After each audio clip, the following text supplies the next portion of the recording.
நடிகர் அஜித்குமார் அவர்கள் கண்டிப்பாக இந்த ஆண்டு முழுக்கவே அவருடைய ஏகே 64 படப்பிடிப்பு ஆரம்பிக்கப்படாது அப்படின்ற கருத்துக்கள் சோசியல் மீடியாக்கள் அதிகமாக பரவ ஆரம்பிச்சது. சமீபத்துல அதாவது ஓரிரண்டு மாதங்களுக்கு முன்பாக அஜித் சாருடைய மேனேஜரான சுரேஷ் சந்திரா அவர்கள் இந்த ஆண்டு முழுக்க அஜித் சார் எங்கெங்க எந்தெந்த கார் பந்தயங்கள்ல கலந்து கொள்றார் அப்படின்ற ஒரு ஷெட்யூல ரிலீஸ் பண்ணாங்க. அதன் பின்புதான் இந்த பேச்சு ரொம்பவே அதிகமாச்சு.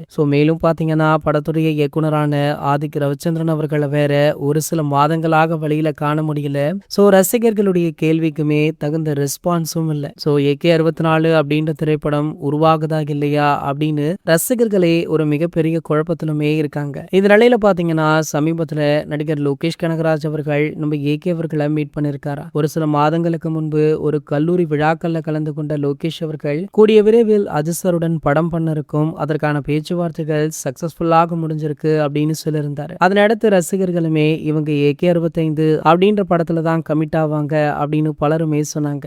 அதே போல தற்போது ஏகே 65 படத்திற்கான கதையை நம்ம லோகேஷ் அவர்கள் சமீபத்துல தான் அஜித் சார் கிட்ட சொல்லியிருக்காரா.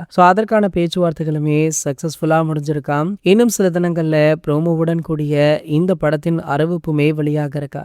ஏகே ரசிகர்களுக்கு ஏகே 64 படத்துடைய அப்டேட்டுக்கு முன்னாடியே ஏகே 65 படத்துடைய அப்டேட் வெளியாகிடும் போலயே. இது போன்ற செய்திகளை பத்தி நீங்க உடனே தெரிஞ்சுக்க நம்மளுடைய சேனலை மறக்காம சப்ஸ்கிரைப் பண்ணிக்கோங்க.